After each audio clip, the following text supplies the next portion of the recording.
Perkenalkan, nama saya Rafael Yuswa Echad. Saya merupakan anggota dari kelompok 3 yang beranggotakan Jason Nathan Winarko, Michael Silvano, Putra Maulana Asri, dan saya sendiri Rafael Yuswa Echad. Saya di sini akan menjelaskan mengenai materi jaringan komputer dan internet sebagai tugas ujian tengah semester Informatika 2023 mata kuliah pengantar informatika. Nah, apa itu jaringan komputer?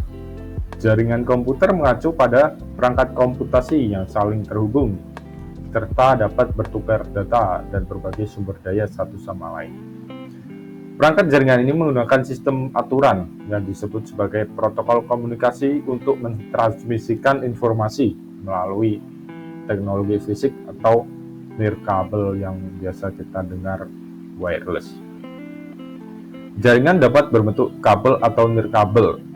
Contoh dari jaringan kabel adalah broadband dan dial-up. Dan contoh dari jaringan nirkabel adalah W1, MAN, PAN, dan lain-lainnya. Nah, kita telah menyebutkan mengenai dial-up dan broadband tadi. Di sini kita akan mempelajari mengenai perkembangan dan jenis-jenis jaringan. Yang pertama ada dial-up. Dial-up adalah sambungan internet yang bisa terjadi dengan adanya komunikasi antar komputer menggunakan saluran telepon dengan modem. Kecepatan pada layanan dial-up ini mencapai 56 kbps. Namun sayangnya karena keterbatasan teknologi pada waktu itu, kinerja dial-up ini tergolong lambat, terutama pada jam yang rawan sibuk. Juga tarif yang diterapkan pun masih berdasarkan waktu. Selain itu juga koneksi internet tidak bisa dilakukan pada saat sedang dilakukan aktivitas dengan telepon. Jadi pada dial-up ini memang sangat terbatas. Dan selanjutnya broadband. Broadband adalah istilah yang digunakan untuk menggambarkan jenis layanan internet yang memiliki kapasitas yang lebih besar daripada koneksi internet dial-up. Koneksi broadband memiliki kecepatan yang lebih tinggi dan dapat mengirimkan data dalam jumlah yang lebih besar melalui saluran komunikasi yang lebih lebar. Nah, sekarang jenis-jenis jaringan broadband. Jadi jaringan broadband ini dikategorikan menjadi 2 jenis, yaitu untuk kebutuhan personal atau dapat kita lihat sebagai home internet connection, atau sebagai kebutuhan komersil seperti perusahaan atau lembaga institusi. Nah, yang pertama ada DSL atau Digital Subscriber Line. Digital Subscriber Line merupakan teknologi internet yang dapat mengantarkan data digital melalui kabel yang digunakan dalam jarak dekat dari jaringan telepon. Kecepatan internet DSL saat mengunduh data berkisar 128 kbps hingga 24.000 kbps. Dan yang kedua ada kabel modem.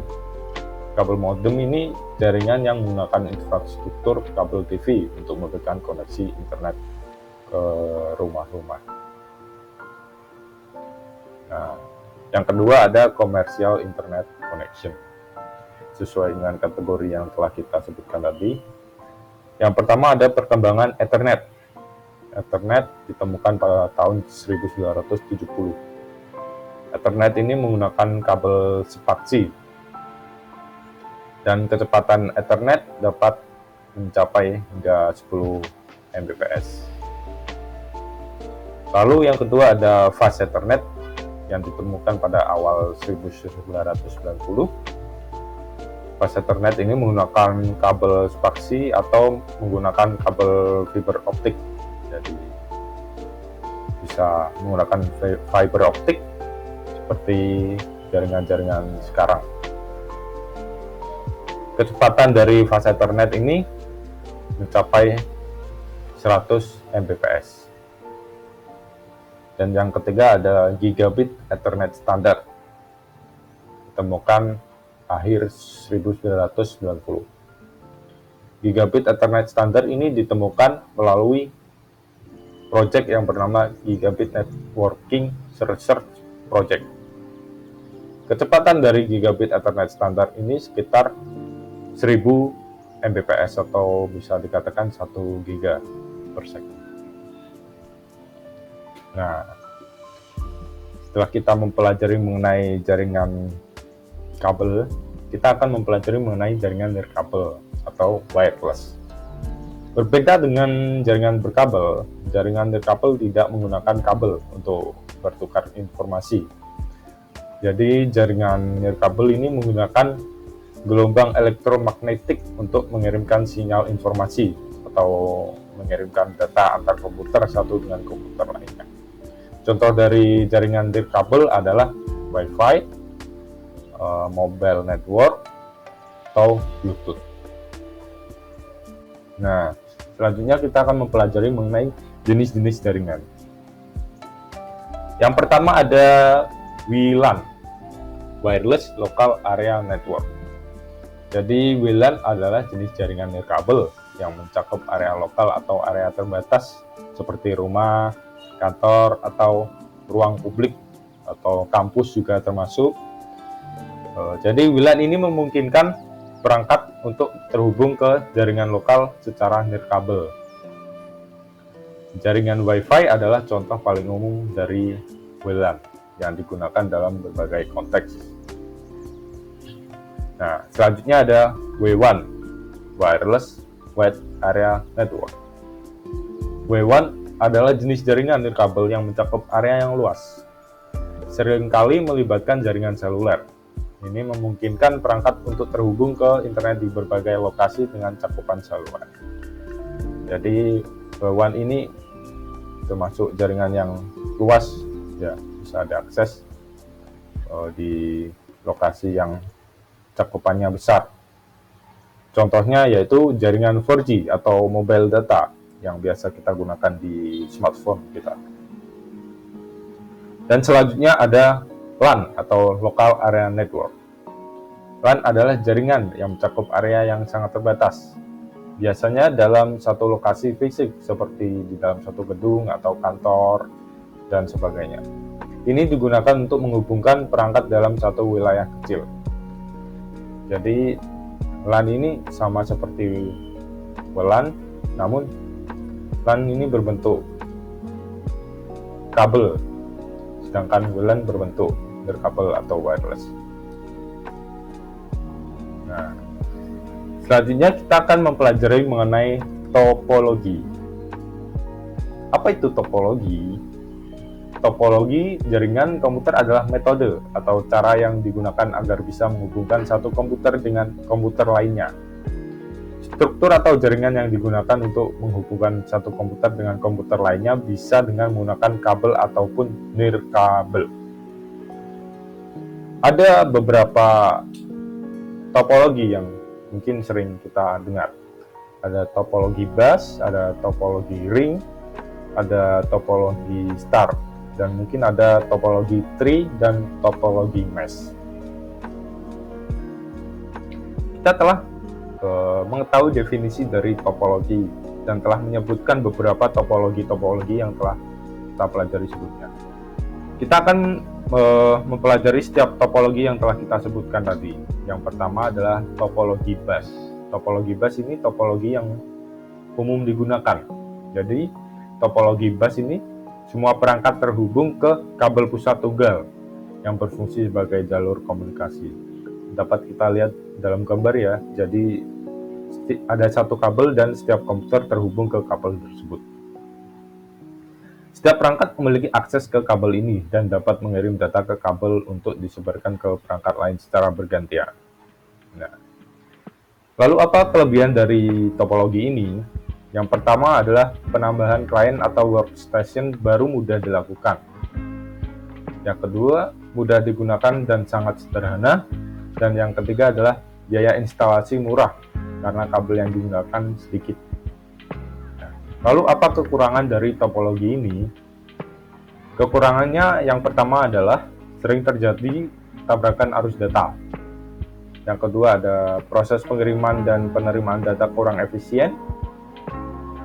ketiga, topologi bus yang lama sulit untuk dikembangkan. Dan yang terakhir adalah jika ada masalah pada kabel, misalnya terputus, maka komputer workstation akan terganggu. Setelah mempelajari mengenai topologi bus, kita akan melihat bagaimana mengenai topologi ring. Jadi, topologi ring ini merupakan topologi yang setiap perangkat terhubung ke dua perangkat lainnya, menciptakan lingkaran atau ring. Dapat kita lihat seperti di gambar, jadi komputer satu akan terhubung ke komputer di kiri atau di kanannya. Data mengalir melalui satu arah sepanjang ring hingga mencapai tujuannya. Lalu apa kelebihan dari topologi ring ini? Kelebihannya adalah biaya instalasinya murah,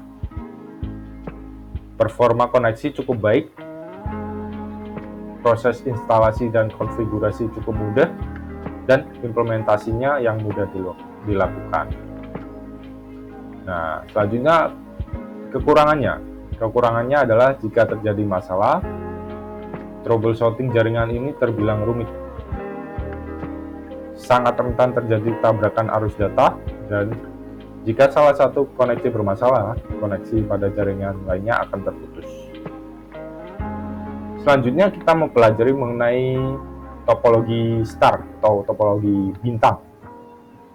Topologi ini juga topologi yang umum digunakan ya. Jadi topologi star, semua perangkat terhubung ke satu titik pusat yang seringkali adalah switch atau hub. Semua komunikasi perangkat melewati titik pusat ini. Jadi seperti di gambar itu terlihat seperti bintang ya. Makanya dinamakan topologi star. Lalu apa kelebihan dari topologi ini? Kelebihannya adalah jaringan topologi ini tetap berjalan baik meski salah satu komputer klien bermasalah. Tingkat keamanan data pada topologi ini cukup baik. User lebih mudah mendeteksi masalah pada jaringan. Lalu topologi ini sangat fleksibel, atau bisa dikatakan lebih fleksibel. Dan selanjutnya kekurangan dari topologi ini. Topologi ini terhitung mahal karena menggunakan cukup banyak kabel. Seluruh komputer dalam jaringan ini akan bermasalah jika hub atau switch mengalami masalah. Jadi ketika pusatnya mendapatkan masalah atau error, maka komputer kliennya akan error juga atau bermasalah.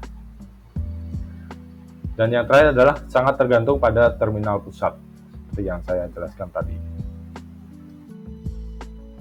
Nah, selanjutnya kita mempelajari mengenai protokol komunikasi. Apa itu protokol? Protokol adalah seperangkat aturan dan prosedur yang mengatur komunikasi dan pertukaran data antara perangkat atau sistem dalam jaringan komputer. Protokol memastikan bahwa data dikirim, diterima, dan diinterpretasikan dengan benar. Nah, ada beberapa jenis protokol yang kita akan mempelajari mengenai TCP/IP, Transmission Control Protocol atau Internet Protocol.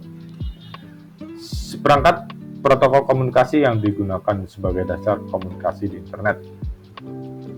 Protokol ini adalah standar yang digunakan untuk mengirim data dan memastikan pengiriman yang adil di seluruh jaringan komputer. Jadi ada 5 layer dari jenis protokol ini. Pertama ada SCSI layer, ada link layer, ada internet layer, transport layer, dan application layer. Kita akan mempelajari setiap layer di slide selanjutnya. Nah, gambar di kanan bawah merupakan susunan layer dari Transmission Control Protocol atau Internet Protocol. Layer tertinggi atau application layer. Lapisan ini merupakan lapisan tertinggi dalam model TCP atau IP dan berinteraksi langsung dengan aplikasi dan pengguna. Ini memungkinkan aplikasi berkomunikasi melalui jaringan dengan menggunakan berbagai protokol seperti HTTP untuk web, SMTP untuk email, FTP untuk mentransfer file, dan banyak lainnya. Ini juga bertanggung jawab atas enkripsi, autentikasi, dan interaksi antara aplikasi pengguna dan jaringan. Dan layer keempat atau layer transport layer. Lapisan transport bertanggung jawab atas pengiriman data. Jadi sesuai namanya ya. Transport. Ini memastikan data dikirim dengan benar dan dalam urutan yang tepat. Dalam model TCP/IP terdapat dua protokol utama di lapisan ini. Dan selanjutnya layer ketiga atau internet layer. Internet layer atau lapisan jaringan mengatur pengiriman paket data melalui jaringan. Ini menggunakan alamat IP untuk mengarahkan data ke tujuan yang tepat. Protokol di lapisan ini juga mengelola routing data di jaringan. Nah, selanjutnya pada layer kedua kita melihat ada network access layer. Layer ini mengatur fisik dan logika komunikasi di dalam jaringan lokal atau jaringan yang lebih kecil. Ini bertanggung jawab atas pengiriman frame data antara dua perangkat di jaringan dan mengendalikan akses fisik ke media transmisi. Dan yang terakhir adalah layer dasar atau physical layer. Lapisan ini merupakan lapisan terendah dalam model TCP atau IP dan menangani perangkat keras fisik dan medium transmisi. Ini mencakup spesifikasi fisik kabel, konektor, sinyal, dan segala sesuatu yang terkait dengan transmisi data melalui media fisik. Lapisan ini juga mengatur cara data diubah menjadi bit-bit yang dapat dikirimkan dan diterima melalui medium fisik. Nah, kita telah sampai di slide terakhir. Pada materi jaringan komputer dan internet ini kita telah mempelajari mengenai perkembangan jaringan, jaringan wireless dan jaringan wired, serta kita juga telah mempelajari beberapa jenis-jenis jaringan seperti WAN, MAN, PAN, dan sebagainya. Juga kita telah mempelajari mengenai topologi. Dan yang terakhir kita telah mempelajari mengenai protokol komunikasi. Sekian dari saya Rafael Yosua Esa dari Informatika 2023. Jika ada salah kata atau kurang kata, mohon maaf. Terima kasih dan Tuhan Yesus memberkati.